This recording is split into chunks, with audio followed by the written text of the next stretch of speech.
Oh, there we are. There we are. I got it. All right, everyone. Can everyone see this?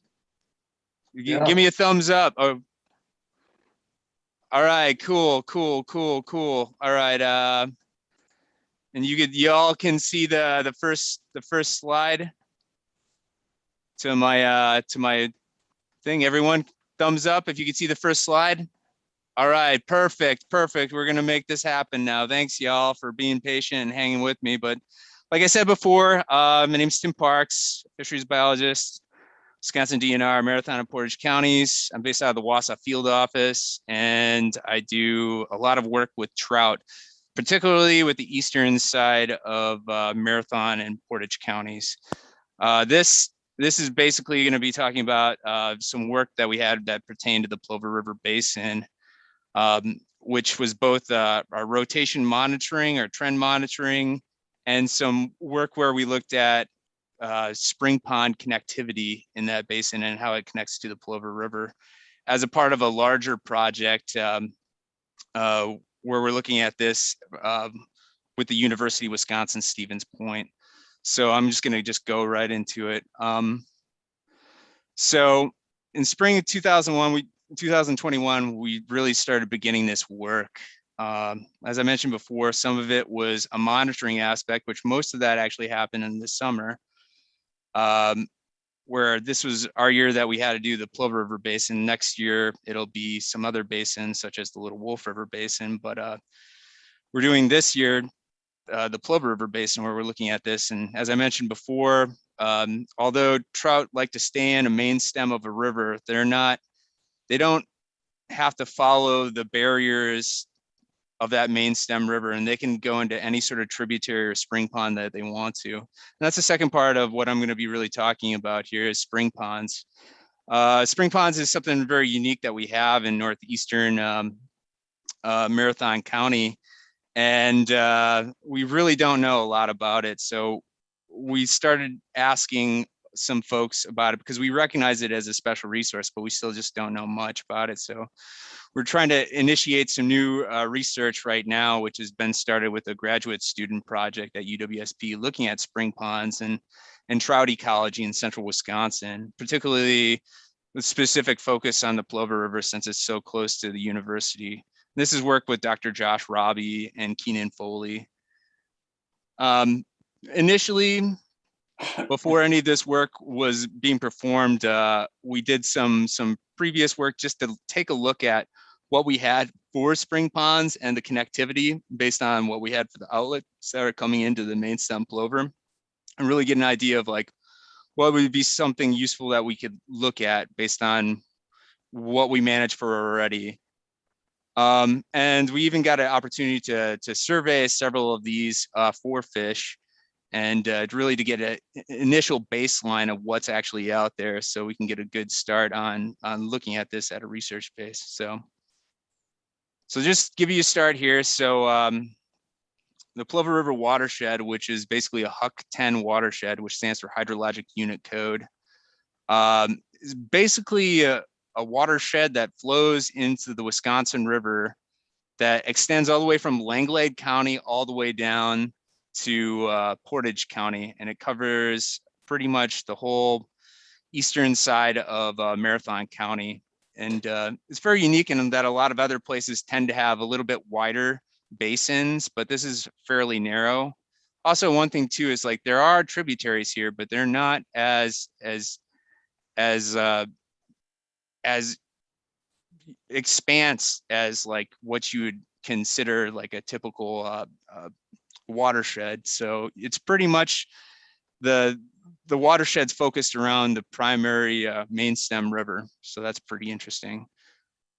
This area too is pretty unique. The superficial geology shows a lot of glacial impacts from past years, where the glaciers left a lot of pitted outwash out there. So that's a lot of a series of both sand and gravels that have come from end moraines as the glaciers retreated. So that's a large part of what we see out there as far as the water quality and what's really influenced the water resources and the groundwater in the areas because of this surficial geology. And so it's actually made it quite the productive trout stream because of this.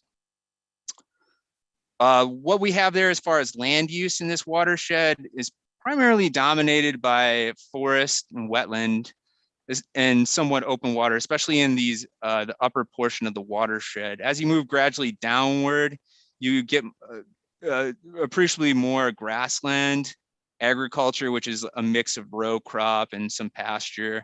And then you ultimately hit more developed areas, especially as you hit towards Stevens Point and surrounding areas. But a large portion of it is definitely natural in the form of wetland or forest. In this whole area, there's just a lot of wetlands. It's hard to walk in one straight line distance before you find yourself basically sinking in the muck somewhere. And that's just kind of normal for Eastern Marathon and Portage County. There's just a lot of hydric soils. So continuing on, as I mentioned, what we're really interested in is the classified trout portions of this watershed, which really comprise, I'd say, over half of that drainage area for what we have being drained through there. So we have about 53 miles of classified trout water. 31 is class 1, which has at least 3 or more different age classes of fish. And the other 22 is considered class 2. And that's basically where you have a potential bottleneck in population. So you're not really seeing maybe natural reproduction coming from a site that you're to look at. So you're not seeing young of the year, or you're not seeing various portions of the population being expressed. So a lot of the class 1 tends to be tributaries, but also upstream portions of the river, and class 2 tends to be more of the lower portions of the river. The main stem of the Plover composes about 29 miles of this trout water, and some of the tributaries, the ones that are recognized with names, Anawa Creek, North Creek, really provide the majority of what we see for so-called trout water, although North Creek may not be as trouty as it once used to be. This is based off of what was performed in the trout book from the past. Also, there's quite a few unnamed tributaries that are on here that I guess weren't as cool where they could receive a name for some reason, but there's quite a few out there that are contributing trout waters as well, whether they're connected to main stem trout water or not, and they're just kind of like in their own little area as, you know, an isolated population source. But yeah, these streams are very different as you go from up to down, and they have all sorts of character to it, which is pretty cool.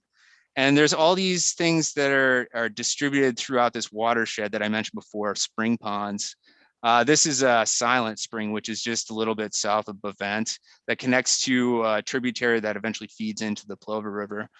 And I mean, these are really unique situations. Partly it's because of the groundwater hydrology, but also because there's these cracks in basically the bedrock where water is coming up through, and you see a lot of this marl influence or calcium bicarbonate, and that's why the water is so clear and sometimes even blue looking. So it has this calcium bicarbonate touch to it, which makes it so conductive, and actually makes it probably easier for us to shock fish because it's so conductive.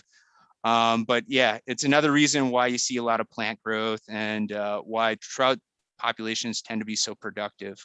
But these spring ponds are pretty cool, and they can range from very shallow to some being sort of pretty deep, and some that, you know, could require some restoration. But they're all pretty unique little habitats, and they're distributed throughout this this map here.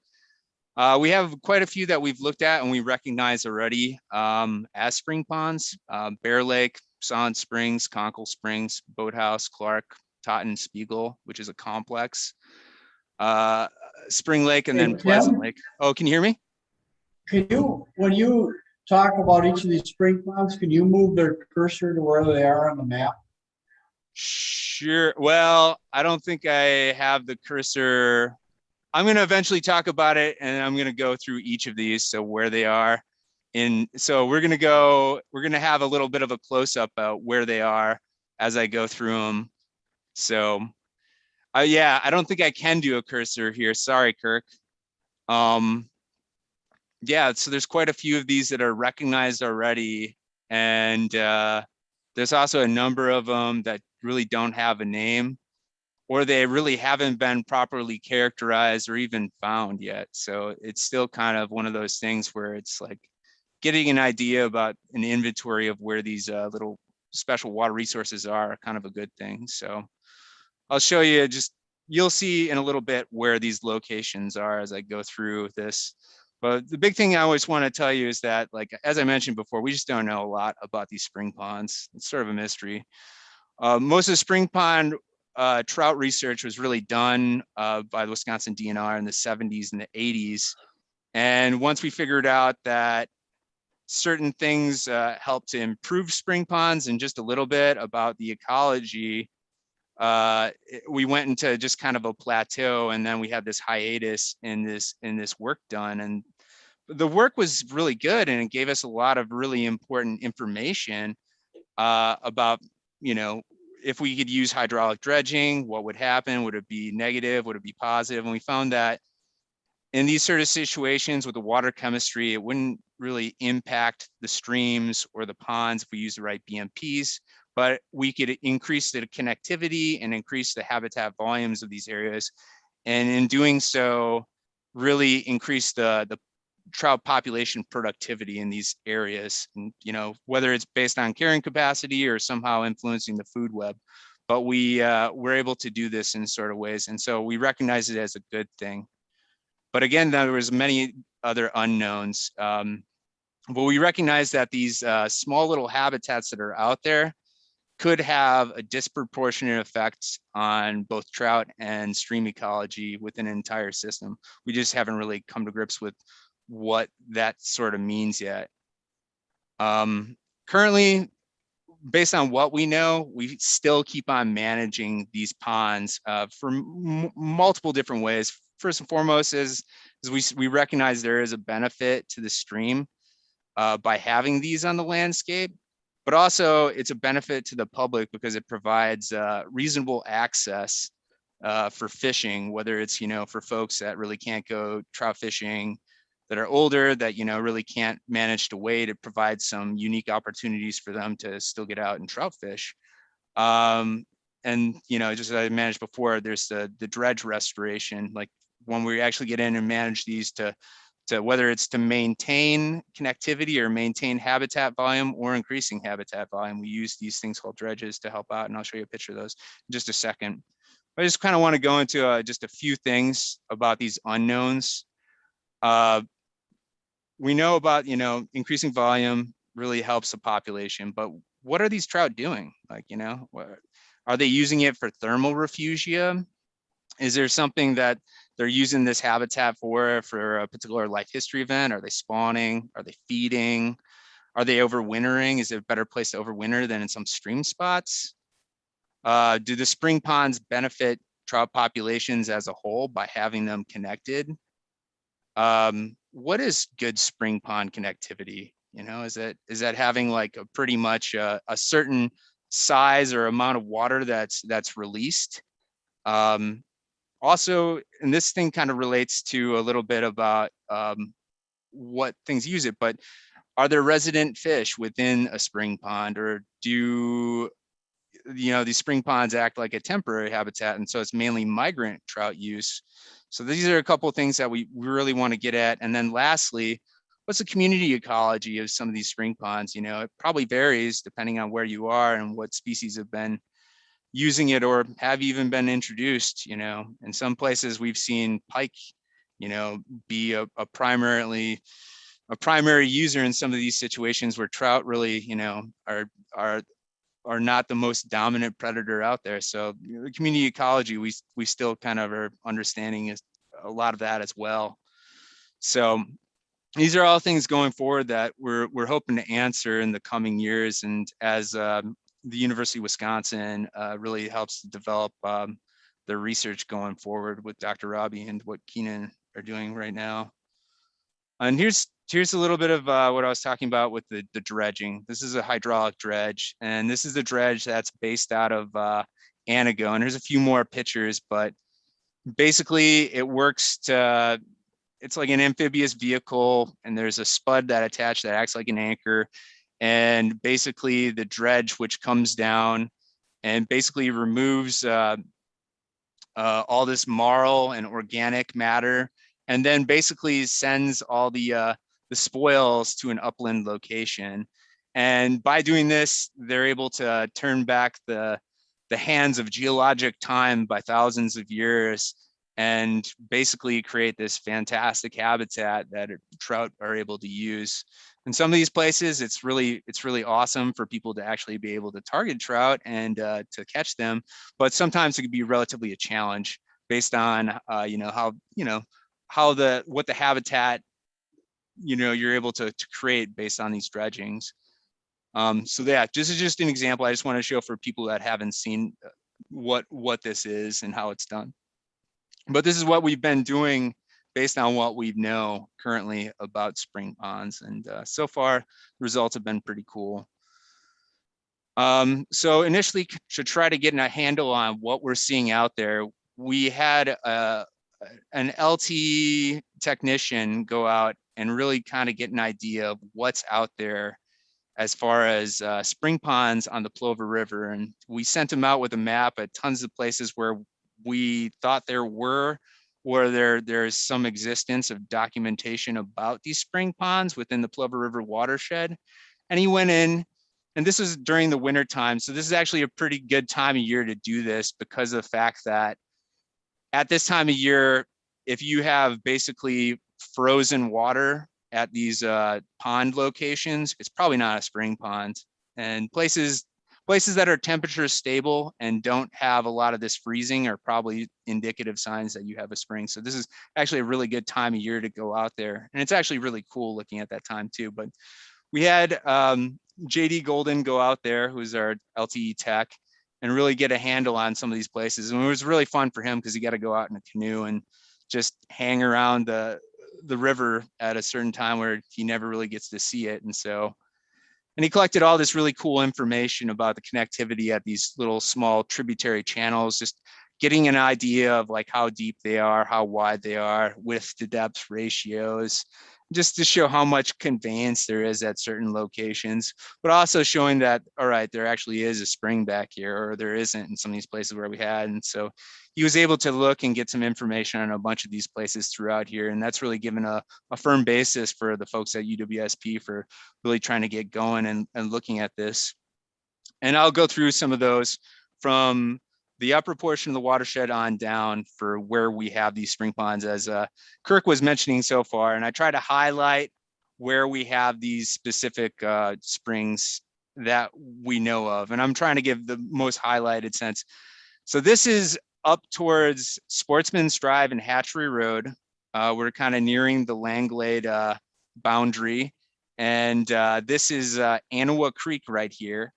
And Anawa Creek directly connects to the Plover River. And we're looking at some spring ponds that are here that are, I think they're probably, as for what we know, they tend to be the most upstream spring ponds in this watershed for the most part that are connected to the Plover, which includes Spring Lake and Pleasant Lake.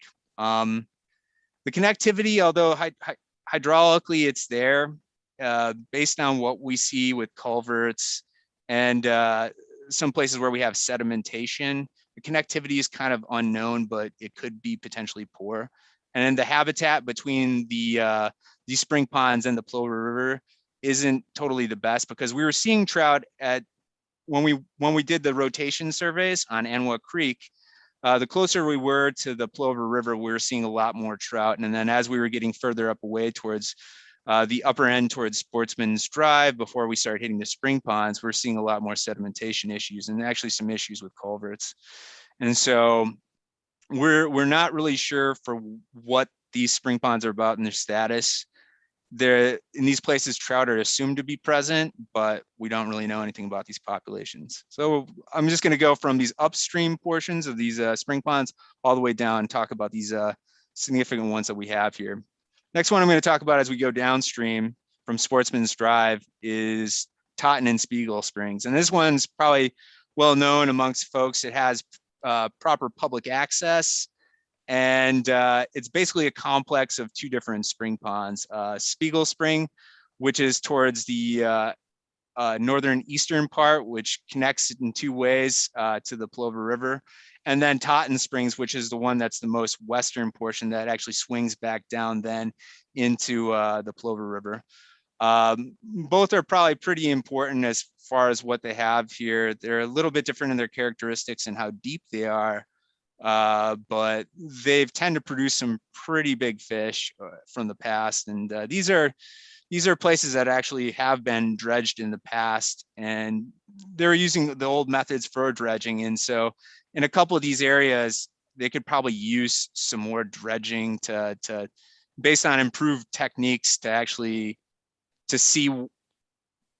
make these actual spring ponds last longer, based on how we do them nowadays compared to how we did them in the past. But they're pretty unique resources and they're pretty nice. And based on survey work that's been done in the past by Al Haber and others in the 70s and the 80s, these have turned out to be fairly abundant on the number of fish per acre. Moving downstream from here, if you continue to go down below County Highway Z and you go along Sportsman's Drive, there's this stretch of land that you have, also known as the Plover River State Natural Area, which is a part of the Plover River Fishery Area. And it's this, some would say it's like an upside down soup pot looking parcel. I guess you could say that, or maybe some sort of thimble, but you have this parcel that's pretty unique. It's got gradient, but it also has some lowland aspects to it. And there's some really interesting forests back there. But then you have these three spring ponds that are as hard as the dickens to actually get to. And I'm sure Kirk and many other folks will kind of explain that later, but although they're accessible to the public by South Pole Road where you can enter in, sometimes it takes a while for them to get to because they'll actually go from downstream bridge crossings and canoe all the way up, which could be a challenge at sometimes, especially when there's a lot of trees down. But this area it's got some well-known springs. One's Boathouse Springs, and that's been well-known. And used to be, I believe, owned by a sportsman's club. The land around it since the 60s, and I think it was acquired by the DNR 60s or 70s or potentially 80s. And I don't know if any work has been done there or not. I think there was planned work to happen at one point in time, but I'm not sure. I've been down there and seen it, and it's pretty large and it's pretty cool. I don't know how deep it gets, but you can get a boat in there for sure. And there's definitely trout in there, that's for sure. And it's assumed to be a high quality pond where, trout could be fairly abundant. Go ahead. Or is there someone asking a question, or? I thought I heard someone coughing. Never mind. There's a couple other spots. Tim, Yeah. That spring used to be as much as 30 or more feet deep. Oh, I don't think it is anymore because it's been filled in with whatever. But I remember talking to people who had fished that 40, 50 years ago, and it used to be way, way deep. Interesting. So yeah, this is a good reason why we, get to this inventory and take a look at it. And but yeah, this is good to consider. So Boathouse is pretty much one of the largest ones, and it has the largest discharge by volume of water, actually pushing out water compared to the rest of these. As you go lower, more downstream from that, there's another spring pond. From what you could see from air sensory photos, it's really kind of an unknown connectivity. I assume that, hydraulically it's connected, but if you were to try to get a boat to it, it's sort of an unknown. But it's sizable, but not as sizable as the most downstream spring pond, which is where Kirk and some of his friends have fished in the past and have tried to get to just recently, but they had some issues because of some downed trees impacting the channel. But trout are present there, and I assume that they probably could be abundant, but I'm not really sure yet. So going a little bit further down, we're gonna continue down. There's Pine View Road, and we're gonna go even a little bit lower this, all the way down to County Highway N, way a little bit further down. And what we have down here are two different springs. One is it's rather unknown whether it was something or not. Our LTE didn't make it all the way up to so it's an unknown status if this is a spring pond or this isn't, partially because it was hard to access because of many reasons, and also this private land. The other location was called Clark Springs off of County Highway N, just a little bit lower, so people can access that from County Highway N or from the river itself and go upwards. It's a really interesting spot. In the summertime, it's kind of thermally marginal up in this area for what it is. There's definite spring activity going on up there, but we've stuck some thermometers in, and we recognize, I was like, wow, this temperature of this water is in the 70s, and that's not really what you'd expect for a spring habitat. So we were kind of flustered by that. So we're really not sure about what's happening with this spring pond, but this is one that's had some work done in the past as well. Tim? Yep. Well, last time I was up there, the thermometer water in it. That was in late July. You're in late July? Yeah. Many years ago. But Gotcha. How was it then? It wasn't that deep. You could feel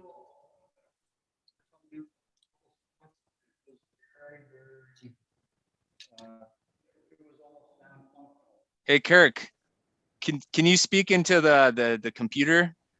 Yep. Yeah, sorry about that. I think I missed half of what you were saying. Sorry. Well, what it was is we got about 60-degree water. Uh-huh. And it was, you could only sense that there was some cold water coming from the spring pond in a couple spots. Mm-hmm. And that was mostly kind of north to N, Mm-hmm. In a sense, north and east. Mm-hmm. But it was very, it didn't even look like a spring pond. It looked like a mud hole. Yeah, that's kind of the impression that I got from it when we looked at it just recently. So I'm not sure like why or how things are filling in the way that they are, if that's just something natural or if that's just runoff from the road that's influencing this. But it was pretty warm down there when we looked at it. And so we're like, we're suspect to like how this actually would be beneficial for trout or not, especially in the summertime. So. Well, I would imagine, Tim, if it was dredged, Mm-hmm. that would change, because I would imagine a lot of the spring itself is being pushed into land instead of into the pond itself. I think that there is substrate in there that is clogging things up personally. Mm-hmm. But I haven't been there in 20 years, so I can't say that's for sure. I do have a question though. Sure. When they've dredged in spring ponds before in our northern part of the state here, have they found any signs of calcium involved, which we don't normally have here? Like, there's signs of calcium sometimes? Yeah. I mean, that's typically what they look for initially. They want it to be this like more alkaline kind of calcium bicarbonate kind of a situation. Not all the time do they have that when they do spring ponds, but they want to try to make that happen. And the reason why is that when you do dredging, you're basically you're pulling out all sorts of sediments, and the sediments could be releasing all sorts of nutrients to the water column. And when you have high calcium bicarbonate water, it basically doesn't allow things like total phosphorus to become dissolved. And so it drops out. And so if you think about what total phosphorus is and all that, it's basically like steroids for like algae blooms. So having that calcium bicarbonate there is actually a really good thing, and it helps to buffer against some of these. The reason I asked that is because this is, like I said, this was 20 years ago. Mm-hmm. And before that, about 5 years before that, it didn't look like that. Mm-hmm. But there seemed to be different insect life in that spring pond than the rest of the stream. And insect life that more looked like the southwestern part of the state than here. Mm. And then also we found some freshwater shrimp in that area. Mm. Which is not, I've only seen it one other place in here, and that's the east branch of the Eau Claire many years ago. Oh, that is interesting. Is that a good food source? What? Is that a good food source? Yeah, trout love it. And if you throw a fly in there that looks like it in a place where they've seen it, you're guaranteed to catch fish. So it's interesting that you mentioned southwestern Wisconsin and the driftless area. And the one thing that divides us differently from the driftless area to this, not only is like the habitat and the high gradient streams, but the geology. Although we're different in geology, we're somewhat similar because down in the driftless area, they have this more karst geology, which is limestone, which gives you that calcium bicarbonate, this marl appearance, and these chalk-like streams where, you know, if we didn't have the glaciation happen in this area, we actually probably wouldn't have this calcium bicarbonate around. And this is basically all this this outwash that occurred from the last glaciation and from aspects of, in some ways, Glacial Lake, Wisconsin, when it spread out, it deposited a lot of this calcium bicarbonate from basically ancient like mollusk and things of that nature. And so there's just lots of these depositions of these animals where we've had this, and it just added on and on. But yeah, so like we have, because of that, we have almost similar water chemistries in the driftless area compared to here. So if you do see similarities in some places, that's probably one reason why. Also, you know, like depending on what the water quality is like and the habitat's like, that tells you a lot of story for what you see as far as macro inverts that are out there. So my next question with that in line, I read some things where out in Pennsylvania, parts of New York, Maryland, places like that, they've actually dropped into some streams that are more like what we would have, as far as not that they've actually dropped large pockets of limestone boulders into those streams during projects. And they've had some decent results, not great, but decent results with creating more diverse insect life. Has anything like that ever been considered around here? No, because we don't need to. Because why they're doing it is they're trying to alter I'm assuming they're trying to alter the water chemistry. And if the water chemistry is like that already, it's kind of, you know, it's like one of those things of why do it anymore. Yeah, and that's why I asked that question, because I've actually heard that from other people where they think that's going to make all the difference. And that like sounds said, expensive. They've had very mixed results, and they don't always get. It's not like all of a sudden some insect that's going to show up next year when you drop a piece of limestone in the water. Yeah. We have a very good insect population up here. Yeah. I'm not going to complain about it, but there's definitely a difference from what you see in like the southwestern part of the state from here, but it doesn't mean that we're bad. It actually means that we're just different. Yeah, that's true. Good points here. I think we carry on with the rest of this tour here. So we got through with Clark Spring and this spring, and we got a few more to talk about as we go through the watershed here, but all good questions. To continue to go down, more downstream, you go from County Highway N to Burnhamwood Road, and then you go across this road called Sahosky Road. And there's a little bit of spring pond action that happens right here before you hit Hatley. Up here, where Sahosky makes an elbow and turns into what's called Nazda Road, there is a spring pond upstream that crosses the road. And unfortunately, because of the culvert dynamics there and some perching elements and some other things going on, it's really not as connected to the river, to this tributary that you see that eventually goes into the Plover River before it hits Hatley. So it's really kind of unknown what that spring pond has to offer, just because there's a disconnection there.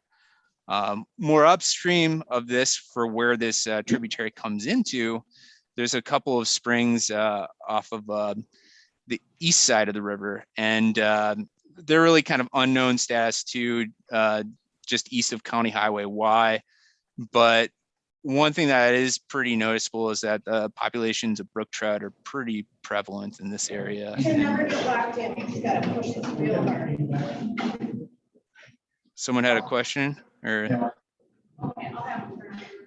or is that the is that the server?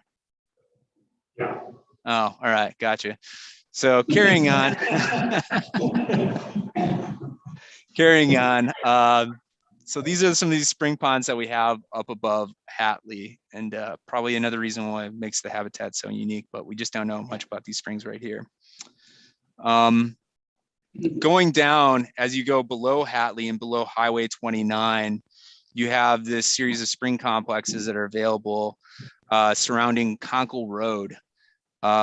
First is the Conkle Springs itself, which is a pretty big habitat, and there's actually public land that surrounds it on both sides, and eventually connects with the Plover River. And it's a pretty sizable habitat, and trout are present there in variable numbers, probably at different times of year, but we have seen them there. And some of the spring sources that come from there actually go below Conkle Road and go north of there, and there's been some problems with the culvert there, and it seems like trappers have been putting in blocks to try to keep their traps for whatever they tend to be trapping. But I don't know, it seems like an infrastructure issue that could eventually occur if, you know, there's basically a large runoff event. But yeah, it's really interesting there. Uh-oh. Is there a question, or is that the server again? The server came in.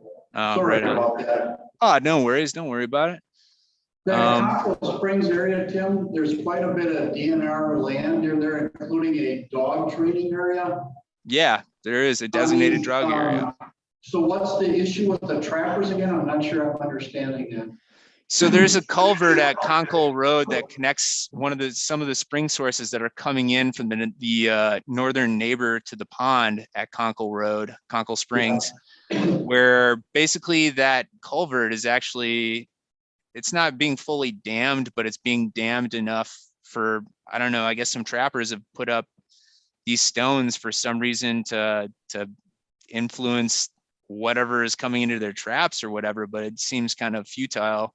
And well, can I ask where are the wardens looking at that and finding those people and telling them you can't do that? I don't know that they need to be fined, but they need to be told that they can't dam up streams to trap. They're not allowed to do that.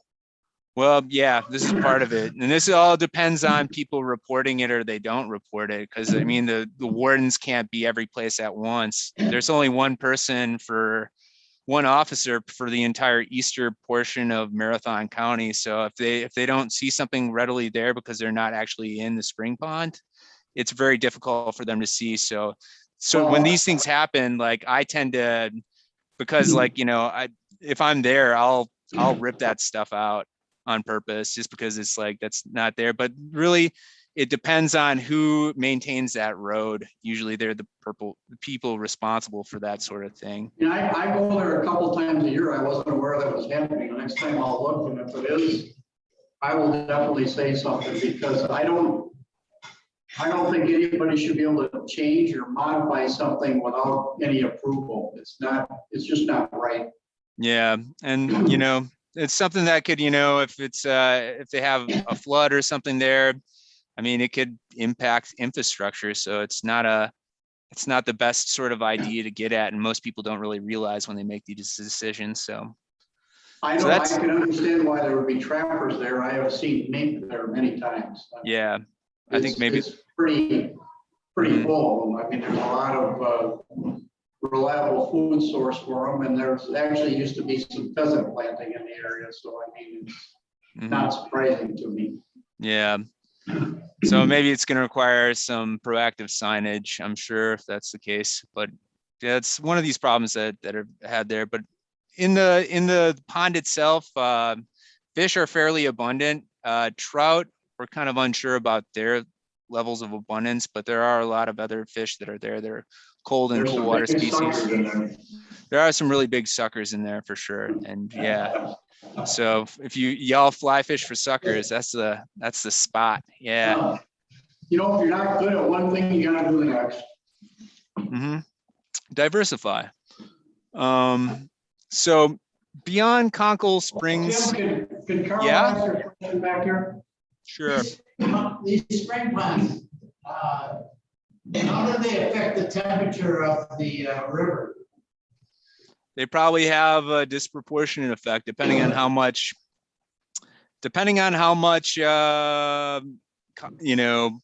discharge you have, how cold whatever's coming out of the ground is, and how much inflows you have currently in other parts of the main channel that are around there.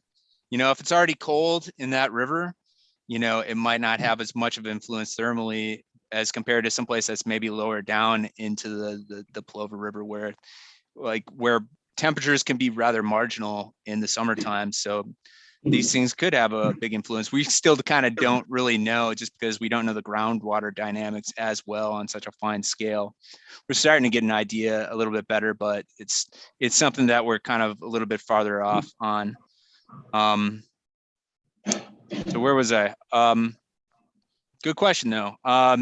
I was going to say, beyond Conway Spring ponds, we got a few other springs that are just north of Conway Springs. This very large, sizable spring complex is just to the west of the river that has somewhat varying connectivity, as it has several different ponds that it flows into it, but then rather large source towards the end. And I don't know really how deep it gets in there, but it remains unfrozen in the wintertime. So I assume there's quite a bit of springs coming from there. And then there's this small spring seep tributary. Doesn't seem to be a spring pond, and it gets rather wooded. That's off to the east of the river, and that's the most upstream portion. And there's definitely trout that hang in there, and it stays pretty temperature stable. Like we've seen it around 49 degrees there, or maybe our thermometer was off, but 49 degrees in the summertime, which is kind of unheard of. So that was actually pretty cool. Keep on going down here. There's a few more springs that we see going between there and then. We go past a number of roads: Plover River Road, Esker Road, quite a few roads down before we start seeing some more spring pond action again. And this is around Miller Road and Christoph Road, just upstream of Christoph Road, past even a little bit further down south of Pike Lake, and where Pike Creek comes into. But Miller Creek, or I don't think it's actually called Miller Creek, but it's just a tributary it goes through Miller Road that has kind of questionable connectivity. It's rather sizable, and it's considered trout water. The quality of this pond is rather unknown for the most part right now, but it seems like based on the aerial photos, it could be rather large. And the stream actually continues upstream for a little bit, but it seems somewhat disconnected, like some sort of things that have affected the hydrology have disconnected the streams, or else they weren't able to sense it. But this is a kind of an interesting one when you look at the aerial photos, but we really don't know much about this. We were able to only go up so far. And as we get further down, this becomes rather less and less. This is right below Christoph Road. And this is a lake that's called Bear Lake. It has spring pond characteristics. It's basically private access for the most part for riparians. You can enter it from the downstream location if you canoe in, but for the most part, there's no sort of landing or anything there, or any sort of easement where one could get on from a road or anything. So you kind of have to hoof it paddling in order to get up there. And it could be deep in some ends, but it's, it varies in depth at certain locations. And the fish population status is for trout, it's kind of unknown for right now, but there are other warm water species in there, which could be either a good or a bad sign, depending on what fish are able to tolerate as far as the environment that's there. So Bear Creek or Bear Lake is one of those places where I wish we had a little bit more information about, because it seems like a pretty cool system. As I continue to go downstream even more, there's just a few more places that I really kind of want to talk about that we looked at. As you go more downstream from Christoph Road, you hit 153, and then below 153, Bevent area, you have Bevent Drive, where you have a series of these spring ponds. One is where we have some public land, and that's actually east of the river, and that's one called Silent Spring. And Silent Spring is connected to the Plover River via a smaller tributary area. And even that tributary might even have some springs further upstream, but this is the one that we know that it actually has trout in it. And it has quite a few pike in there as well, which have, could become problematic, but it's hard to know. But it's a really cool looking system, and I showed some pictures from before of what that looked like, and it's a really interesting. It used to be a old hatchery that was developed onto the pond itself, and in a lot of areas it's filled in with this marl substrate and some organics, but it's actually a pretty cool little situation. You do find trout. They tend to be more towards. What was that? He was asking about the hatchery that was there. That's disconnected now. Oh yeah, so the hatchery that used to be there that eventually sold the land to the DNR around it. I don't know what they did, or if they thought it was prolific or what, or maybe they used the fish that were there naturally and called them hatchery fish. I'm not really sure. So I kind of hatchery. It wasn't the state's. It was a private hatchery at one point, and yeah, and then it basically, for one reason or another, they I don't know if they gifted the land away or they sold the land, and it was acquired because it was considered an important water resource, which it is like springs and spring ponds are considered groundwater protection features. And so like whenever it comes to certain kinds of wells or specific human activity, they can only be within such proximity to these special resources. So I have a general question about this. Sure. Is there any other watershed that has the amount of spring ponds or anything like this in it, in the state, or maybe even 3-4 states away? I don't know. Maybe it's. I mean, it's definitely possible. We just haven't really looked at it. So that's a part of it we don't really know. How does this compare to like the Prairie River? I mean, the Prairie River has. I mean, those systems have spring ponds, and in some situations they may have more spring ponds, but I really don't know. It's because it's just, I'd have to ask Dave Seibel. He'd know best. Hunting River and the upstream portion of the Wolf River, I'd imagine that to have a ton of spring ponds. So yeah, I'm aware of that. This is just to me totally different. It's just I'm always amazed. I've lived in this area for more than 30 years now, and it's like the first 5 years I discovered a little bit of this on the Plover, and then I went on, and it just kind of like every year I'm amazed at how much this feeds in. And I'm also amazed at some of these areas where you get close to the spring pond, not necessarily in it, how prolific the fish are in numbers and how big some of the fish are. I mean, it's just, it can be hard to fish because any little bit of disturbance on the water, even in the stream directly, they scatter and they run because they can see and hear everything. But it's just amazing to me how many people don't know about this and maybe shouldn't know about it, I guess. But you know, it's just totally different than a lot of our other water around here. Well, I think, like I said, I can hear myself. I think, yeah, there's a little bit of echo. Maybe not anymore. There we go. Basically, like, it's one of these things. I think, you know, we've looked at streams from just purely a stream perspective, where we considered some like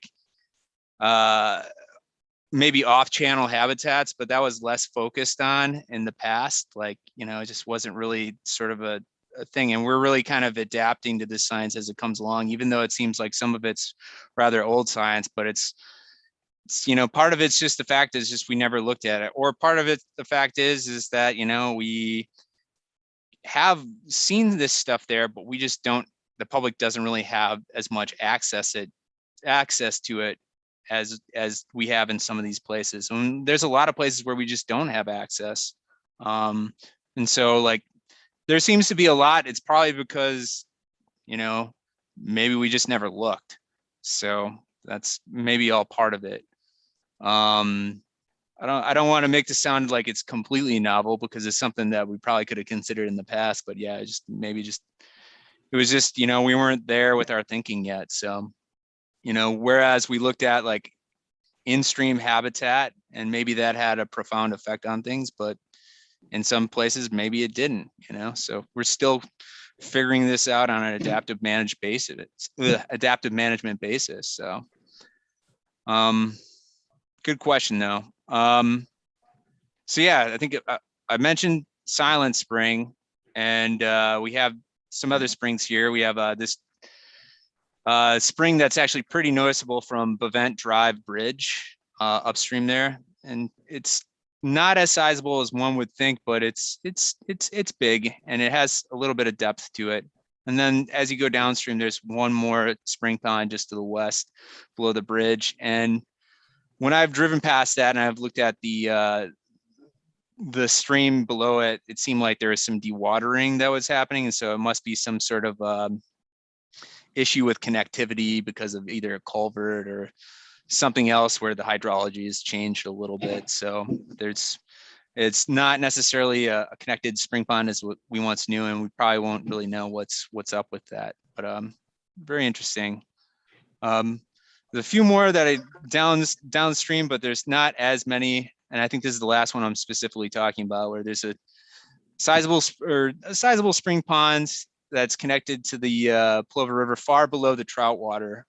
It's basically connects to a classified trout stream on Shantytown that has trout, but it's unknown whether trout are making it all the way up towards this spring pond, because in some of these places, like the submerged vegetation in the channel is actually pretty thick, and some of these places seems like the channel is actually dewatered, so the connectivity to this spring pond is rather unknown.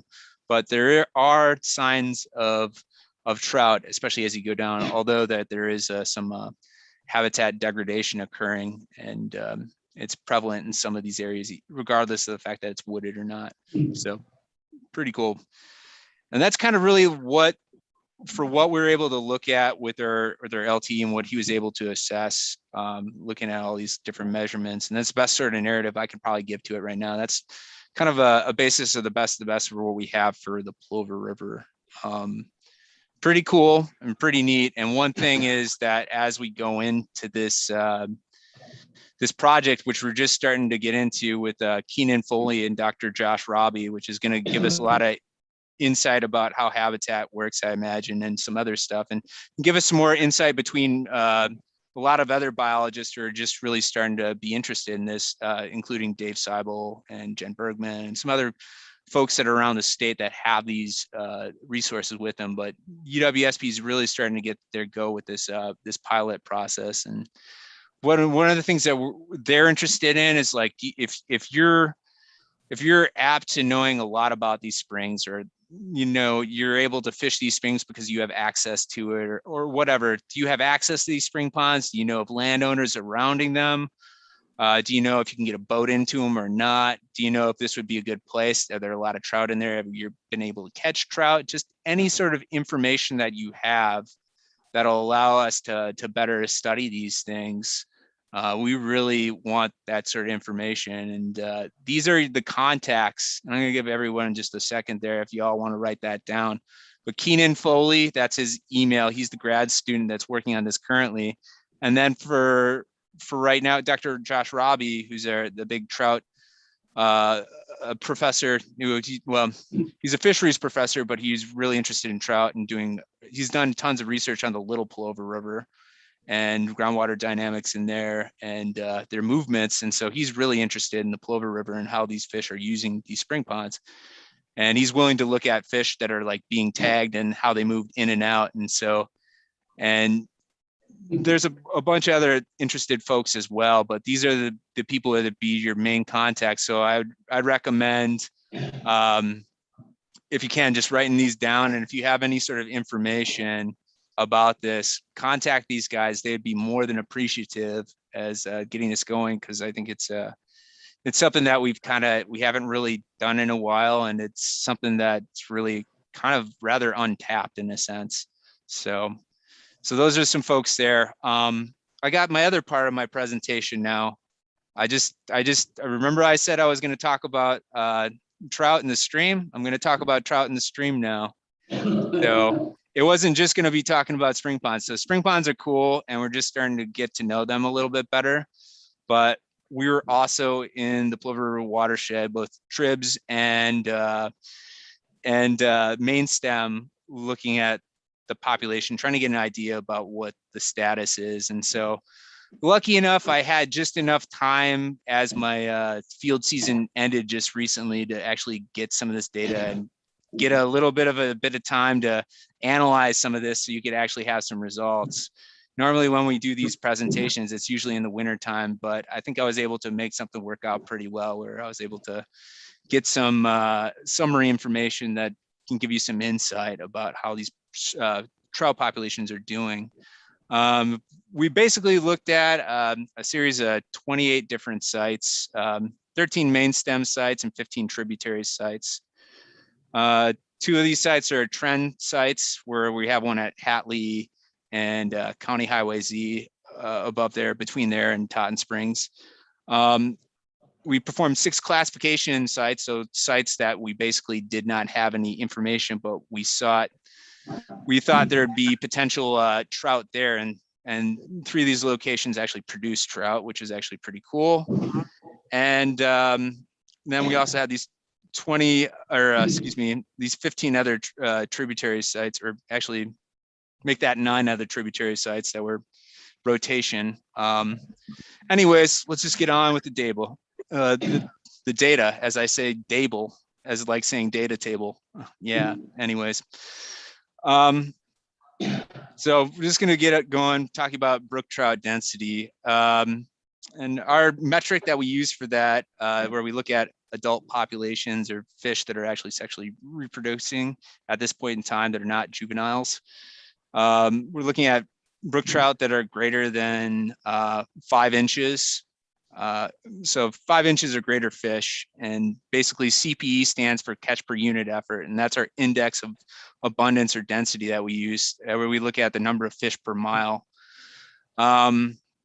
For the Plover River main stem, our brook trout density, it was pretty, it ranged, it was variable. It ranged from about 51 to 708 fish per mile, and depending on where you are on the main stem.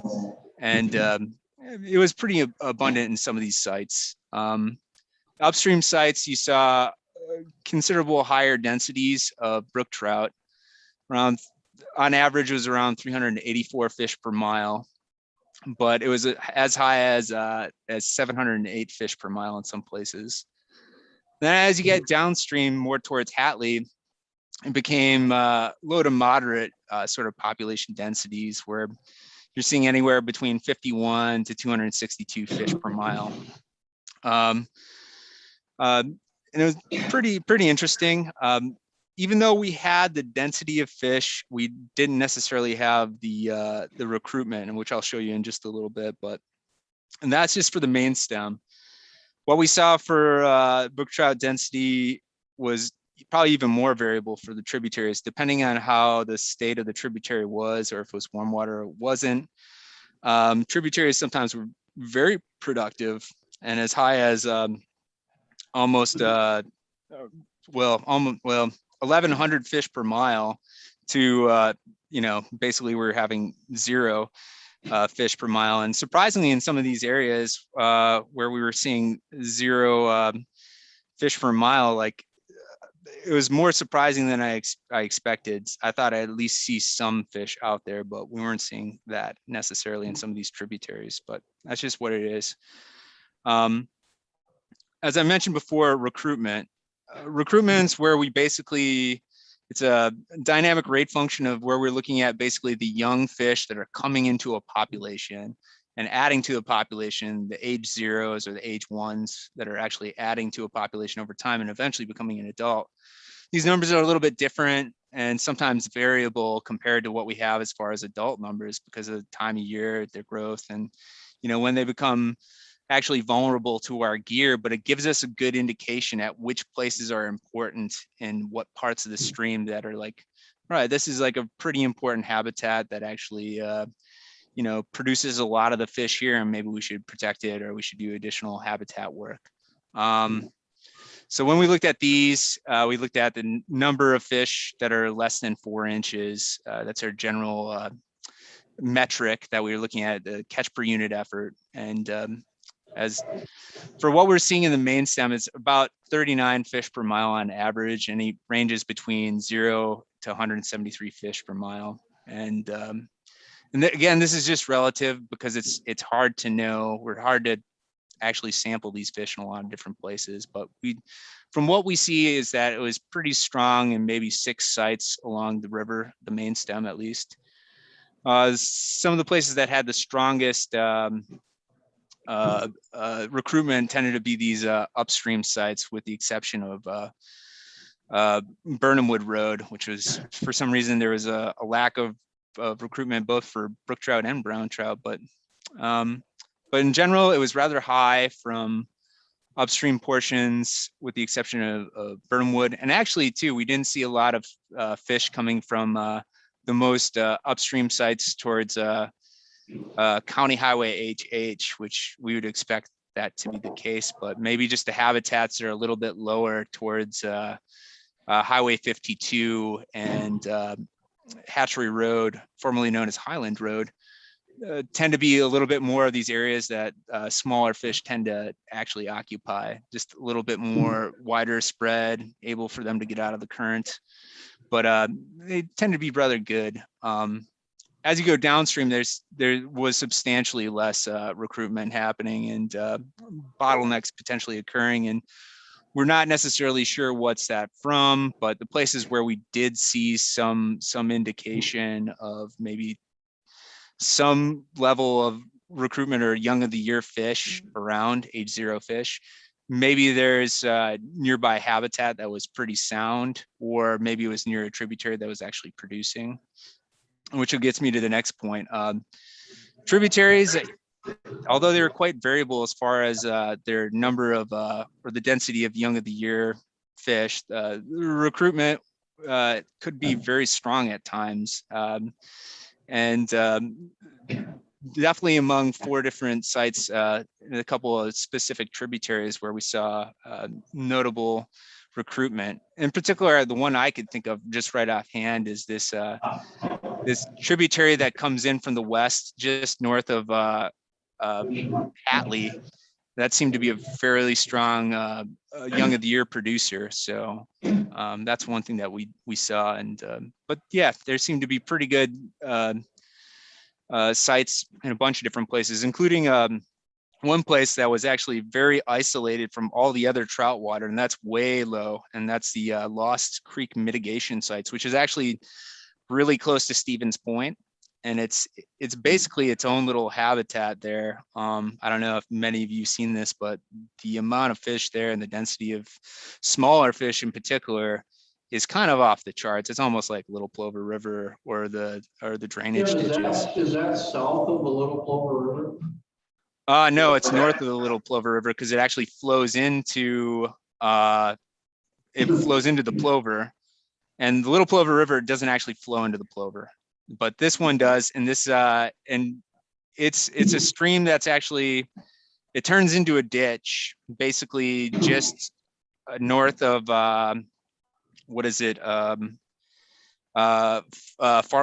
Farm. I want to call it Farm and Fleet, but it's Fleet Farm on Brulowski Road. So is this one of those areas where it changes from potato farms into corn? The area that I'm talking about, the Lost Creek mitigation sites. Yeah. I mean, it's potato and corn area. I don't know why, like there's just some of these trout that are naturally there in these adjacent ditches that we never really looked at. And basically, potato farmers tend to take more water than the corn farmers. That's why I'm asking. I mean, I really don't know what's the difference between the two, or what their water withdrawal dynamics are really like. Yeah. All I know is that this Lost Creek mitigation site was basically a site that was a sizable chunk of land that was acquired from the DOT to basically be reworked and rehabilitated into like a series of wetlands and basically re-meandered streams and what they like to call spring ponds, but I don't necessarily know if they're actual spring ponds or not. But Well, are those actually old irrigation ditches? they flow into irrigation ditches, and some of them. The reason I asked that is there used to be many irrigation ditches flowing kind of to and from the Plover River, from south of the Bend and stuff, more towards Stevens Point many years ago, and actually used to be able to go into some of those irrigation ditches and catch some really nice big brown trout. And it was really kind of an odd thing. It reminded me of parts of Montana a long time ago, but a lot of those irrigation ditches are kind of defunct, but yet there's still water in them. But I also know that from what I've read and what I've understood, that the potato farmers tend to take a lot more water out of the watersheds than the corn farmers do. And I don't know if that has any effect on it or not, but I'm just asking those questions because it just kind of interests me from a standpoint of why is this happening, and is there any logic to it based on water use? I'm not sure why per se, or the dynamics between them both, and it largely depends on what your water table is doing from year to year. And some places, like, you have dry years, and some places you don't, and it depends on how much of that long-term normal base flow that there is available for fish to be there. And not to say that most normal fish populations are entirely gone from that, but I really don't know, and it's hard for me to speak on that specifically, but or why that is there and the product of that being there. But there just happens to be cold water resources over there, and the fish that have persisted throughout all those conditions, whether they're withdrawing as potato farmers or corn farmers or whatever they are, those are the fish that have persisted, and they ended up being the native fish. And I can remember fishing some of those when I first moved into the area, and when you got towards the Plover River or wherever they were dumping into, the water it wasn't warm, but it wasn't really cold either. But you would go to, you walked, up along those where you could get access for, half a mile or whatever. You would all of a sudden find the water temperature drop like 10 degrees. Yeah. Which means there must have been a lot of groundwater coming in. So maybe that's why some people consider them spring ponds or whatever. But it just kind of interests me from the standpoint of a lot of those irrigation ditches have been shut off or closed. And I wonder if that was a good thing or a bad thing, because if the groundwater was clean and flowing into them, why did we want to shut them down? Well, it's hard to say how drainage changes and stuff, and maybe I'm not the qualified person to actually answer that question. No, and I'm sure depending upon what the farmers were dumping on land, that had a lot to do with it. So yeah, and I don't know. Those are interesting questions, but yeah, I really can't address that stuff. I'm not saying it's good or bad. I'm just asking the question because it would be nice to understand it. Because I don't want to be one of those guys that says 30 years ago we used to do this and it was great, because a lot of times 30 years ago it was great because we thought it was great, but it really wasn't a long time solution to where we're going to be 30 years from now. Yeah, and there's only so much of that you could really say for people to kind of understand, and it's just what it is. But all I know is the right here and now. This is the current status of what this thing is, and I really can't speak it to how things can change. Although I can tell you one simplistic thing is that the amount of water that you have flowing through these streams, the discharge, the stream flow, is directly proportional to the carrying capacity or the abundance or biomass that's out there. And so how that changes can tell you a little bit, but I'm not going to speak to what I know or from the past, because I just don't know. And that's, I guess, beyond all this, to get back to my presentation here. So I'm not going on these crazy J.R.R. Tolkien, side things that I should probably get through my presentation here. What I mentioned before about the Lost, there's some tributaries like the Lost Creek mitigation. They're way downstream and they're not connected to they're isolated. They're not really connected to the trout water that's really connected all the way through to these upstream places. And there's also several dams through there too. So it's kind of its own little thing. It's just kind of a unique little population that pops up. But it was just something where we saw something that was pretty unique, so we thought we'd talk about it since it's within the watershed boundaries. So yeah, that's brook trout recruitment. Let's talk about brown trout. So the other side of the equation is pretty interesting, and these fish are definitely around out there. Some places are far more abundant than others, but there's also a lot of places that don't necessarily have the abundance as you go down and tend to have more brook trout. Upstream sources tend to be somewhat variable, but they can be rather high, moderate to high, and you see anywhere on average from 9 to almost 1,200 fish per mile in some of these reaches on the main stem river. And as you go a little bit more downstream, population density tends to be less, low to moderate, and you see some places that end up having a lot more, but in a lot of places, surprisingly for how downstream you can get, you actually see much more brook trout.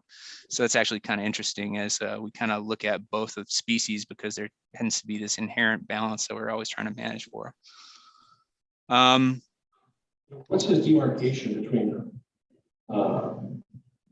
lower river and upper river? What's that? Tim, what are you using for your demarcation between the upper river and the lower river? Oh, so like what I'm using right there as like a general thing. I mean, some people would tend to use County Highway N as a separation point between when you see class 2 to class 1. I mean, in general, anything that's considered trout water, people would consider upper river in general. So, I mean, it's relative. That's all I can say. What So, road is that? What road is that just south, just to the north of where your arrows are for the load miner? yeah, I think that's a good way. So where was I? Tributaries. With Tributaries. The road that crosses the stream, Oh, just below your low to moderate arrow on the north. that's County Highway N. Okay. Does that answer your question? Yeah. Yeah. All right. So yeah, I mean, you tend to have, I mean, I guess it's similar to what you see with brook trout, but it varies for what you see for density. It tends to be more upstream. You have some tributaries showing some indication that brook or brown trout are using these systems, but a lot of the tributaries are just, they just have poor density, and there's not a lot of tributaries that are even used by brown trout. And it must be something where you're more prevalent in larger streams. That's the best way that I can take it. And the densities tend to be pretty poor, pretty low, anywhere from 0 to 21 fish per mile. And for the most part, it's pretty low. And there's lots of zeros that we're seeing occurring out there. It seems like brook trout are occupying tributaries much more than brown trout are. Which is probably a good thing as far as them trying to exist and thrive in some of these locations that they're trying to battle for resources. Brook trout recruitment is actually less prevalent than what we're seeing for places that show strong recruitment for brook trout, which is interesting. You're seeing it in mostly a lot more in these upstream portions than you are in downstream portions of the river, and it tends to be mostly occurring in the upper portions of the stream and somewhat in lower portions, and definitely not happening in the tributaries whatsoever. So this was kind of interesting to see based on what we have for densities of young of the year fish or fish that are less than 4 inches. So very few sites showing any strong indication of recruitment for any sort of tributary. So they're probably, the things that are happening in most of the main stem sites.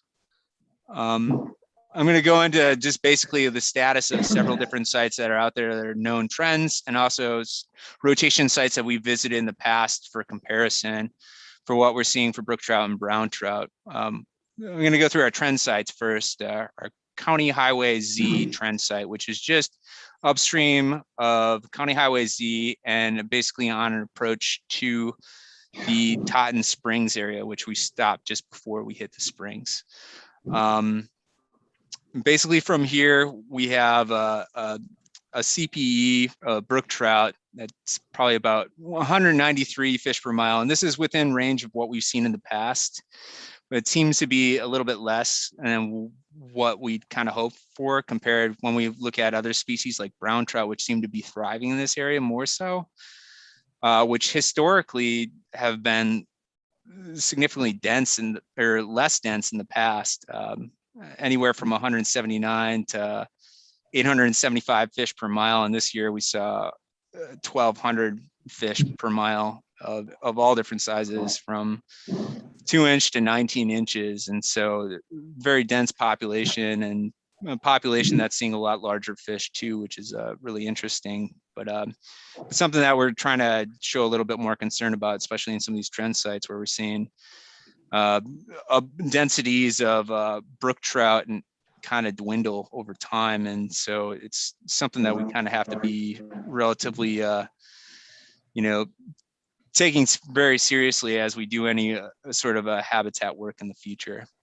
Our other site that we have is a Hatley Trend site, which we established a couple of years back when we thought we were going to try to do a habitat project there. Unfortunately, none of the folks that were riparians in the area were really interested in getting easements or doing land use agreements. So for right now, any sort of habitat improvement in this stream's sort of like off the books for right now. It's really hard to do it if we can't really have access. It just doesn't make any sense, and it just doesn't allow us for funding in that sort of situation.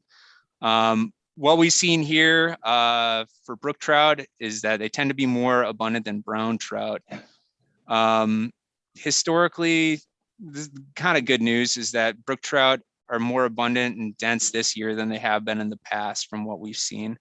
And we've been seeing sizes anywhere from 4 inches to 14 inches. Not a whole lot of recruitment, so it might be coming from tributary sources, but we're seeing some cool stuff there. As far as brown trout, we're definitely seeing more brown trout as well, anywhere from 5 to 15 inches, which is actually pretty cool. Something we kind of have to pay attention to as well as far as like their dynamics, but it seems like brook trout are still holding their own at Hatley. Looking at a couple other sites that we have throughout the stream, and I'll try to go more like, I don't know if I ordered them from upstream to downstream, but I'll kind of go through in some of these places. But I guess I wanted to talk in this portion of the presentation about what happened at Hatley, I guess. So I'll walk back for a little bit. Rather than go into the rotations, we're going to talk about Hatley. So when we were doing the trend this year, we noticed something that was really interesting, and I'll go back one slide. So in this whole stretch of river, there's a lot of different things going on. 2 different bridges, actually 2, almost 3 different bridges. There used to be a bridge that's on the most upper portion of the stream. Actually creates a constriction point, which is what I'm about to show you. And that basically created almost like a pseudo reservoir effect for upstream landowners, where it basically deposited a lot of silt, created a deeper water habitat, and didn't create the most awesome sort of substrate dynamics or habitats that really are typically what you'd find for trout.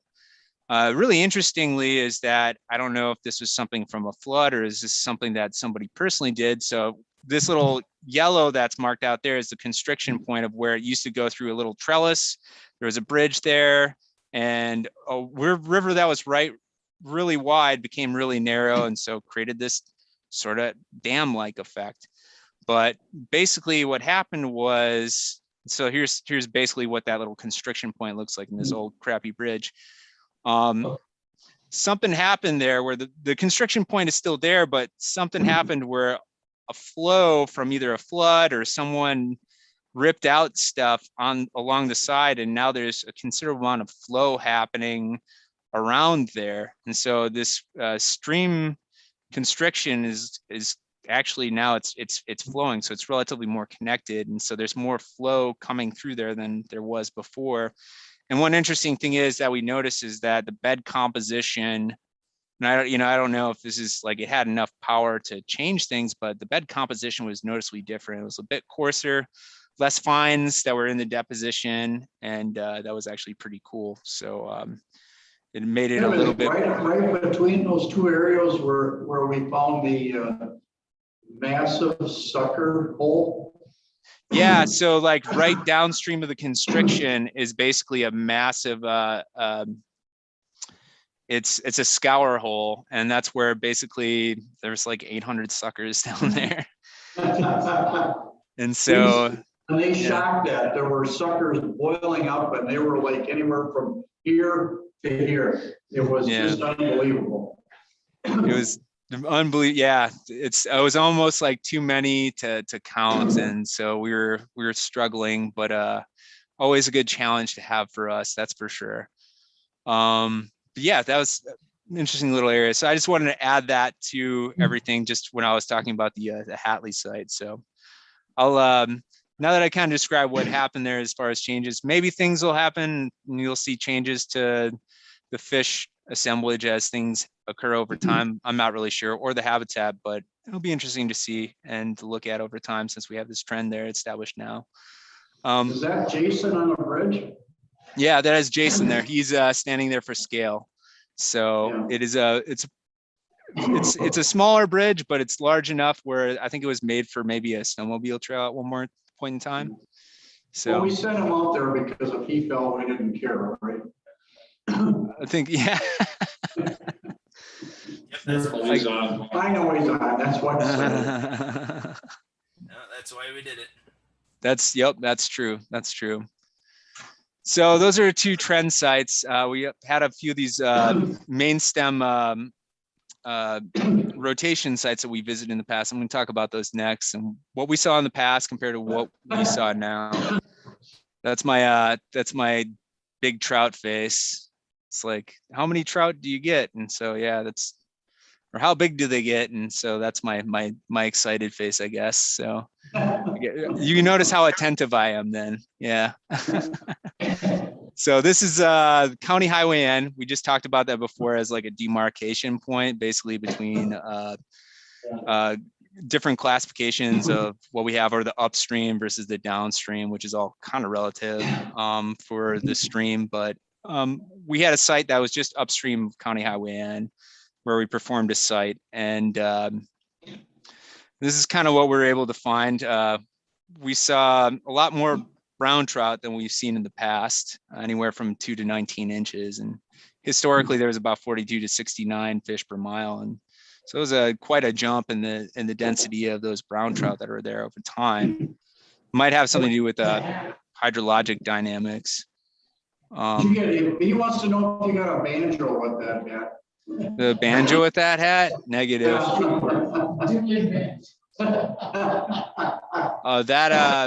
That hat became better over time because I just let any sort of straw hat that you can get.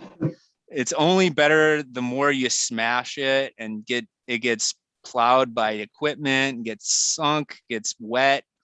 And I just kind of just let it do what it did. And that's kind of how it came out.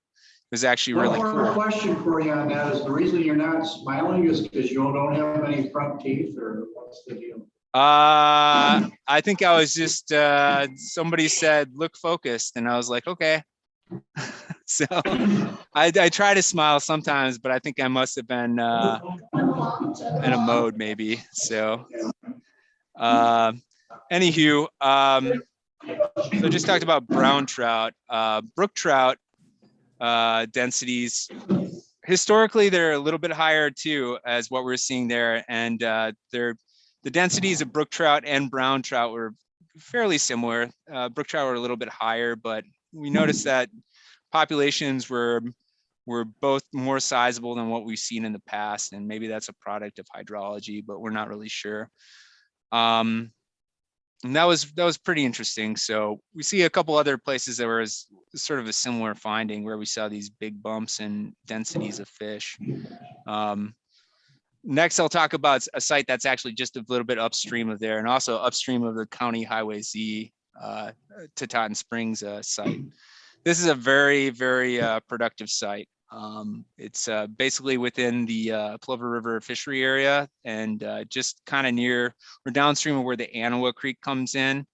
And pretty interesting because of, I mean, it's really unique habitat up there. At certain points of the river, before we even get to it, there's like boulder fields that come out and basically a series of cedars that creep across the stream itself and encroach onto the stream, but the stream is actually still flowing beneath it. It's really hard to fish, but if you're a trout, you could still move between that stuff. And maybe it's a great place to actually have young of the year habitat. So really cool area up there as you get up there. And you can see a lot of it actually just going on the Ice Age Trail and just following that. So if you go from the Ice Age Trail and you keep on going up like you're heading towards 52, basically you see all this really cool habitat.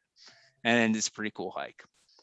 How wide and how deep is the water there? Variable. Right from Sportsmans, it's we've done a little bit of brushing there, and it's a lot more accessible for fishing than it was in past years, and that really helped us to do some survey work in there. And really, I'd say it's anywhere between 25 to like 50 feet across, maybe. In some spots, but I wouldn't say it's like really wide. So maybe I'm getting the wrong, maybe like 25 to like 35 or 40. It's not too wide, but wide enough where it still has deep water in it. And it seems to be rather temperature stable, like there's springs actually occurring within the stream itself, or lots of inflows or seepage occurring. And it's probably just a product of the landscape right there. But it seems to be pretty important as far as the habitat that I was describing earlier. We don't have a lot of historic rotation data from this. And so what we saw was 128 fish per mile initially for brown trout, but that's nearly, it's over three times as much than what we've seen in the past. And fish weren't that large, but they got up to about 15 inches in that site. For trout, they're also fairly abundant.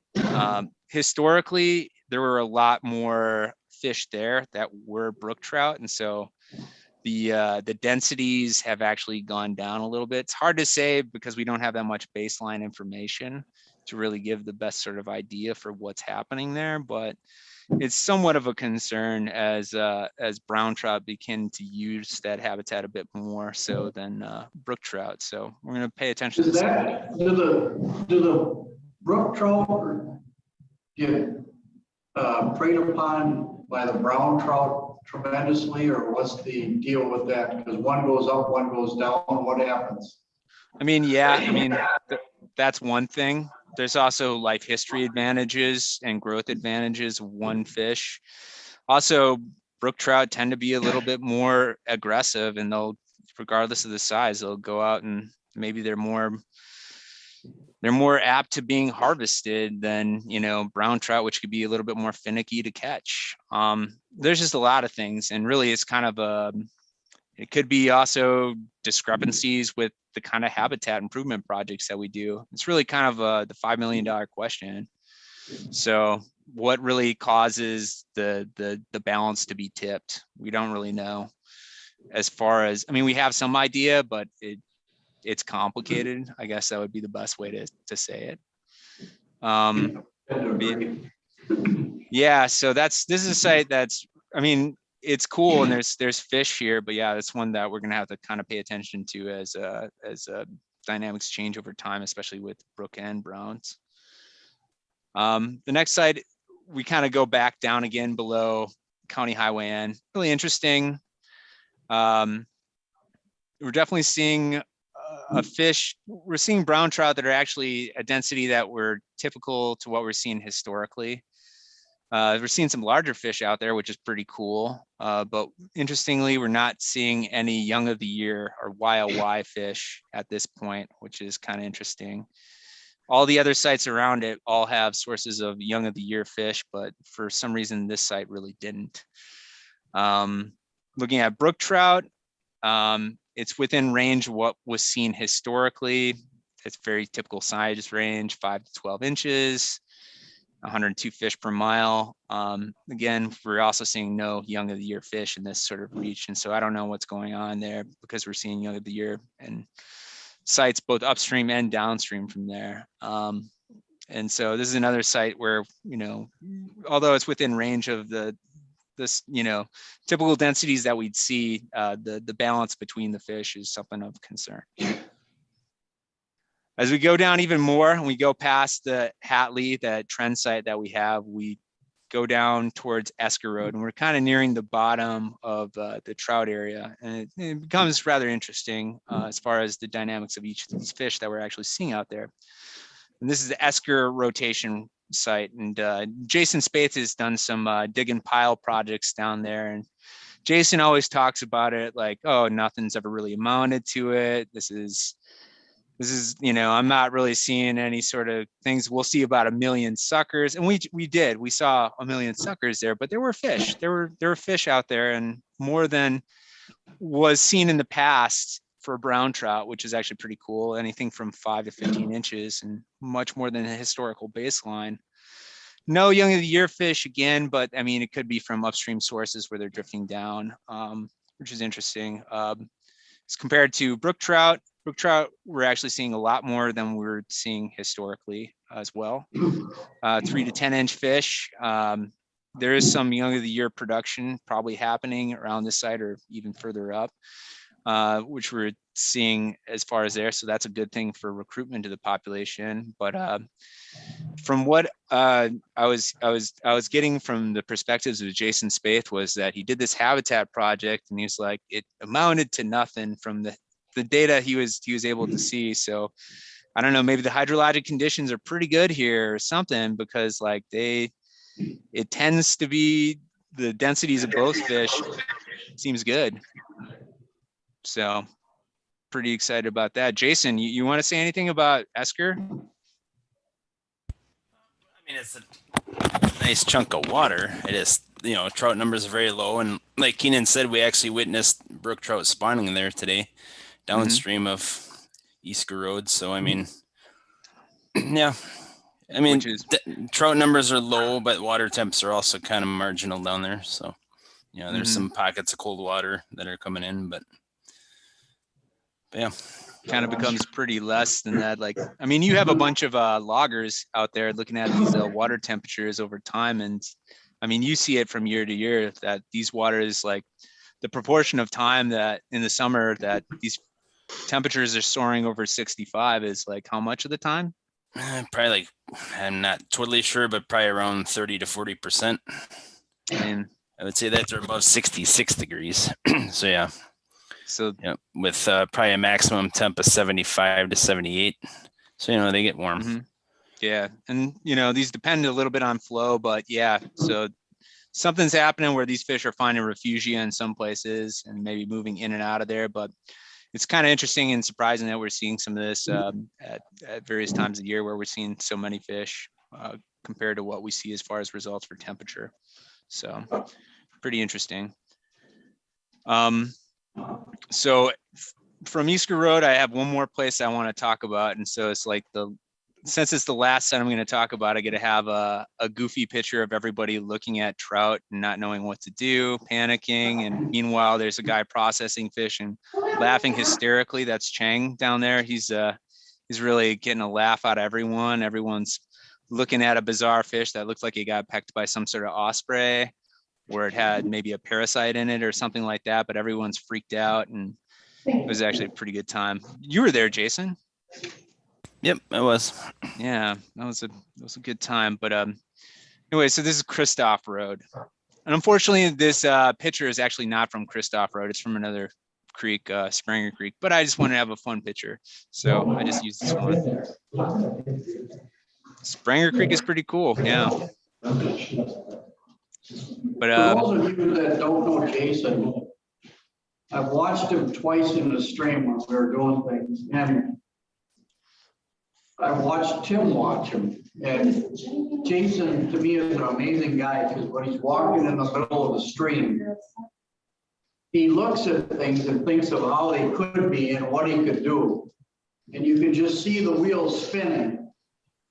And I can see in people like Tim or saying, wonder what he's thinking and what the hell we're going to do. So it's, both of you guys to me are saints of what you do and stuff like that. And we really appreciate it. Tim, I know you got more to say, so we'll just keep going. Oh, yeah. And thanks, Kirk.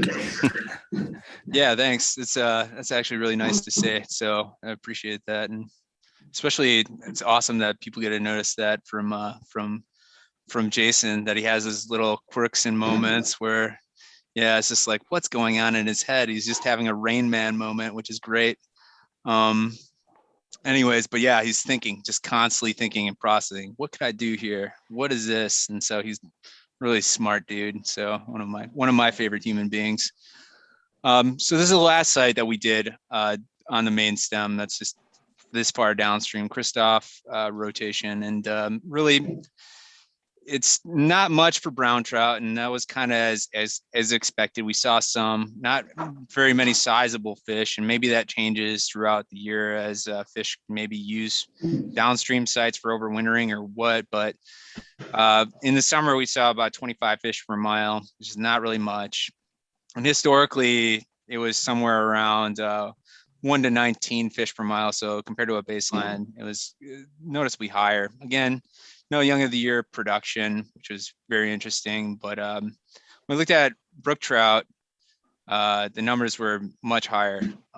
For a fish that, you know, seems to be less thermally tolerant than brown trout, they sure know how to survive in different situations, even as the water becomes more warm or they're around certain pockets where they can actually persist. But the density of fish was noticeably higher. It was within range of what we've seen historically, which is a good sign. It's on the upper end, which is good. And fish were anywhere from 2 to 12 inches. One noticeable thing, this is still a little bit above the 153 mark, which is basically the end of the trout water. And this is something that Keenan noticed. He's a grad student that Jason mentioned before and I mentioned. He's been looking at this and throughout the Plover River watershed, and he's actually seen a fair number of locations below 153 where he's seeing basically trout reds and fish that are actively spawning down there. So it's really interesting. So like we may not see as many fish, especially in the summertime down in these locations, but they seem to be utilizing these areas still during the fall or other times of the year. And so it might mean that we have to change our classification to go a little bit lower on the Plover River, which is actually pretty cool, I think. But yeah, just a cool little side note that I just wanted to share with y'all. So in summary, you know, we did this massive undertaking of work looking at the Plover River, whether it was the spring ponds, just get an initial idea, inventory what's out there. And then also this this rotational monitoring to kind of see what's happening with the population. And I guess it fits the expectations for what we generally see as an environment, is how it changes from colder water, more narrower water, and even some places like colder water where you have wider channels. Like you basically see like gradually less fish as you come down the river and as it starts to heat up a little bit, and fish tend to be more located in tributaries in some places, with the exception of brown trout. But yeah, so I think for the most part, the status, I mean, the fish are doing relatively fine, and in a lot of situations, or some of the situations, trout, whether it's brown trout or brook trout, they tend to be doing better than the baseline, which is a good notion. And so that's probably considered exemplary in some states. So like the situation is pretty good. But we also did notice that in some reaches, whether they were tributaries or main stem reaches of the river, some places saw some habitats that had some degraded situations, and maybe places that might need attention, whether they can actually get them or not, depending on if we have access to that area to do stuff or not. And then the last thing I guess to mention as far as looking at these fish populations is that over time we noticed browns are really becoming abundant. In some situations, brook trout have declined to less of the baseline than what we've seen in the past. And it's of concern because it's, you know, it's good to see both fish there. And you don't want to see one fish completely ousted, because I mean, sometimes when you have these brook trout and some of these really cool habitats, their dynamics can be really cool, and you can see really big fish. And so it's cool to manage for both of them. And it's a conservation, you know, approach too, for us to manage these fish, you know, not just for sportsmen, but for other reasons. You know, with the future with this, I mean, obviously we'll monitor this this watershed in the future, and to get a better idea about the population, how it changes over time. But some of the things too is like we now have a good idea of what's out there for like spring ponds, or at least the start of what's out there. And so this work is really beginning to start right now, and Keenan and Dr. Robbie are getting really a good handle at what's happening, and really trying to figure out how to sample these situations, and hopefully it's getting a bit more of an idea of how these fish are using these spring ponds. And any sort of insight from anyone in the club would be much appreciated for them going forward. So either contacting Dr. Josh Robbie or Keenan Foley from the emails presented before would be great.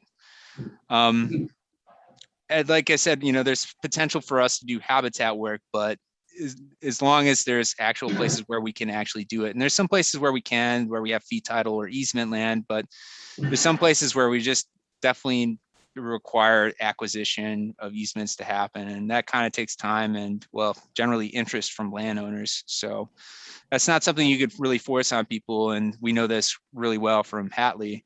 And so it's just one of these things that, you know, take it as it comes, and if people are interested, hopefully it can happen. I wish I had a little bit more time to sell it to people, but as far as my workload, it doesn't really happen too much because I have the river to really focus on as well. But the things that we noticed that, what's that? I may have an in with somebody who lives up by the bridge, off of Y there.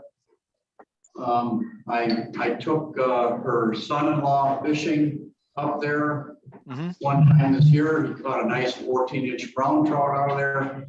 He fishes up there all the time. And I think I might be able to convince him to convince her that we should be able to get in by his land and go downstream from there. They have a bridge that crosses the river that they own.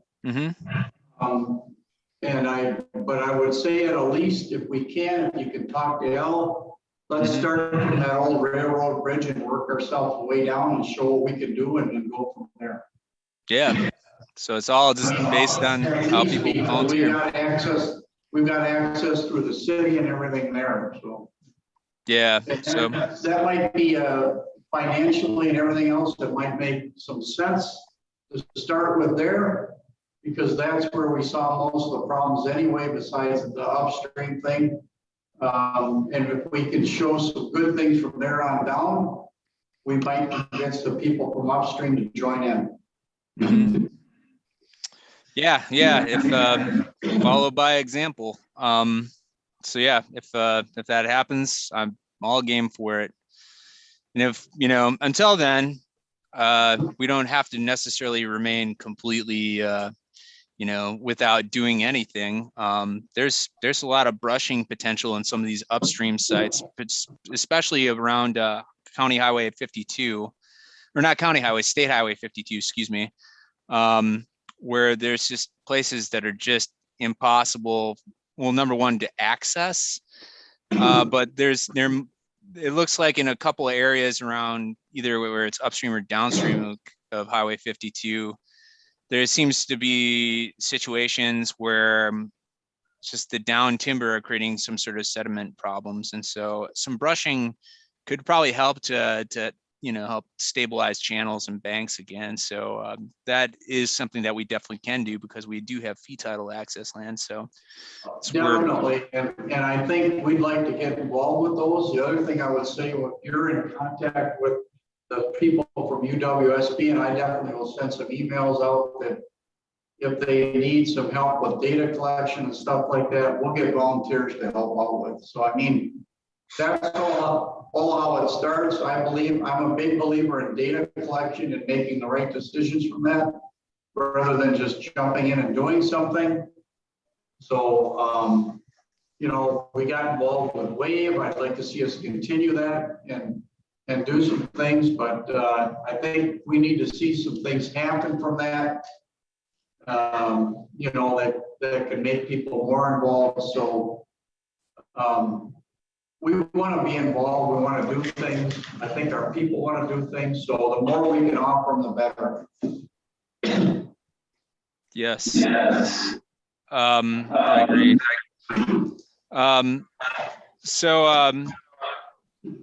Yeah, and yeah, any sort of additional help for that, whether it's providing insight to the UWS folks at UWSP or some help for them directly, whether it's, you know, collecting data or giving them insight to where to go with this, that'd be much appreciated for them, big time. As far as, I guess, to end things off, I was going to mention one more thing, and that was potential for spring pond dredging. We've looked at a couple of different places where there might be possibilities to do this, where they had, you know, additional collections of marl and maybe some connectivity issues where we might want to try to get at that. We actually have land where we can possibly get at those, and potential at Silent Springs or even maybe Totten Creek or Spiegel for this work. And maybe it's something where you have to look at Clark Spring again. But as far as it goes, it's all really dependent upon having the member of the team that can actually do this. Our guy that is our dredge operator, Jeff Reisman, he's actually retiring soon. And so really our only habitat person for up north is going to be Taylor Kern.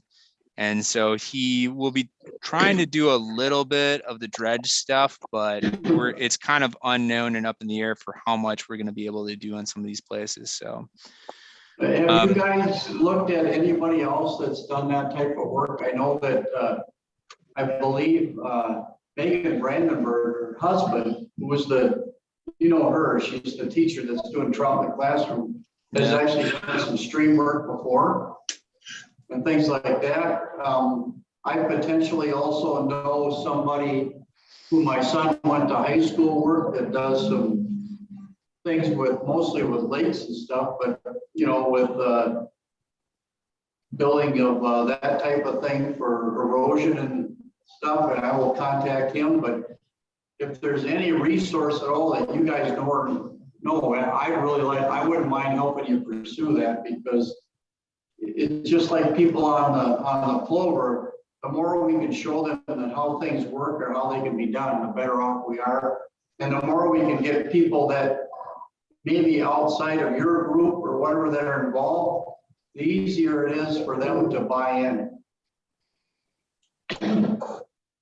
I think so. Yeah, for sure. As long as it works well for folks that, you know, like who are doing this kind of work. And I guess it depends on, you know, I mean, I know with some of the dredge work specifically, that's like that's kind of like an art form. What Jeff Reisman and some of the people have done previously, that's like, I mean, we know maybe a few people that can do that, but as far as like, you know, that's something maybe we might have to have a little bit of oversight on, as far as folks doing. But I mean, something we to don't want to welcome. bring somebody who's really not qualified into it to do it. So Yeah, I think the other thing would be the cost. Whether, I mean, if the state does it versus someone else, the cost could be significantly larger. I'm not really sure. It's something where you might have to ask Dave Seibel or Taylor Kern about, or Jeff while he's still around. So yeah, right now we're trying to take as much foundational knowledge that we have from Jeff before he goes. So hopefully we don't lose it. So, but yeah, that's pretty much, I mean, that's really kind of all I have for right now. And thanks a bunch, y'all. And so I really appreciate everything and allowing me to come in to do this. And I'm going to see if I can make this. All right, so that. Tim, we really thank you. We appreciate everything you do. We appreciate what your comrades do. And like I said, I consider you and Jason to be heroes. We didn't hear much from Jason, which is, you know, is okay because his mind's probably spinning 100 miles an hour. But we really like it when you guys come on, because I think there's a lot of things you guys tell us that we never know about or that we can learn about even at our age, some of us. We always appreciate it.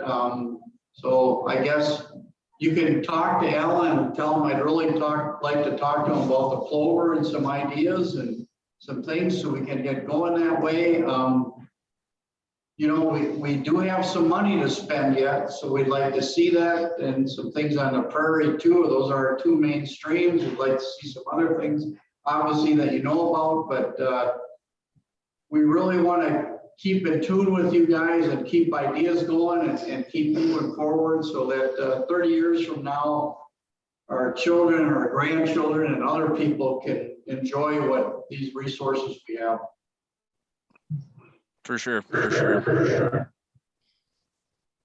Oh, I also just see that. Oh, you first, John. I'm sorry. Yeah, one other thing is that, believe it or not, this was also live streamed on our YouTube channel and will be there as a recorded thing. So you now will be a YouTube star, Tim. And that will be available for anybody that wants to go back and, start copying down the locations on the Plover where the spring ponds are. So I'm hoping you can put your straw hat on for a minute and show us that book. I don't even have it here. I wish I did, so you can see it. But yeah, I'm sure you'll see it in the future in some form or another. Also, I just want to say that Keenan Foley is here in the flesh right now. Can you see him all? Yeah. Say hi, Keenan. Hi, Keenan. You saw some brook trout spawning. Yeah, we did. It was pretty cool. How'd you do today? Pretty good. We got 21 brookies, couple over 10. One real tiny one, less than 50 millimeters. That was pretty cool. That's cool. Yeah. That's the kind of John catches. Yeah. That takes some serious skill. What we call flying fish, because when you hook them, they tend to go flying. I wonder how small the fly had to be. Like, I mean, that's really that's where the skill comes in. So impressive. So no, that sounds like what I do. So yeah, gosh. But Keenan, are you gonna try to go? Maybe, I know it's like not gonna happen tomorrow because of rain, but yeah. You try anything anymore this week, or are you gonna wait and maybe do something next week? Maybe. Yeah, we'll try and get out again next week. Cool. Yeah, I'll try and hit one of those ponds, maybe Totten and Spiegel, or. That'd be great. Yeah. Yeah. Well, I guess that's all I have for the most part. Keenan, do you have anything to add about your project, or? Yeah, I mean, just that we're primarily going to be focusing on brook trout and brook trout use of those spring ponds. We're going to focus on probably 5 of the spring ponds. We haven't nailed down which 5 yet, but Conkle, Silent Spring, Totten and Spiegel for sure. And then if we can get access to some of the Boathouse Springs and the SNA, we'll look at that one. And we're going to be using genetics and telemetry. So we've been pit tagging all the brookies that we've sampled so far, and we've been taking fin clips. So we're going to be doing genetics to see, any variation between the spring ponds or between the spring ponds and the river reaches. And then we're going to put some antennas at the outflow of 3 of the ponds to see, when the brookies are moving in, if they're moving in at a certain time. And kind of get at some of the movement and the use of the spring ponds throughout the year. So just kind of started up this fall within the last month, really, and then gonna keep going for a little bit, and then definitely hit it pretty hard next year. If anyone knows any access to Boathouse Springs, it would be so appreciated. Oh, John Meacham? I know the guy who takes care of that property. Oh, you do? Cool. Let me do a little checking. All right. Keenan, this is John Meacham. He is also known as the Trout Reverend. Retired. But Retired. He doesn't do weddings anymore, but he really does. I like him. He's a pretty rad dude. I have a question for you. When are you expected to finish your study? So I have a 2-year program. So it's a master's degree. So I just started this fall, and I'll be doing all next year as well. So spring, summer, fall.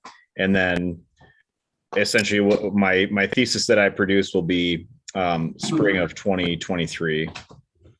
So you realize that you're expected to give a presentation to our group when you finish. Oh, you got it. Yeah, you got it. For sure. Because the last guy who did something on a little plover also had to do that. So yeah. David, no problem. Just so you're aware that there are expectations. This is not a government job. You are expected to actually produce something and show us.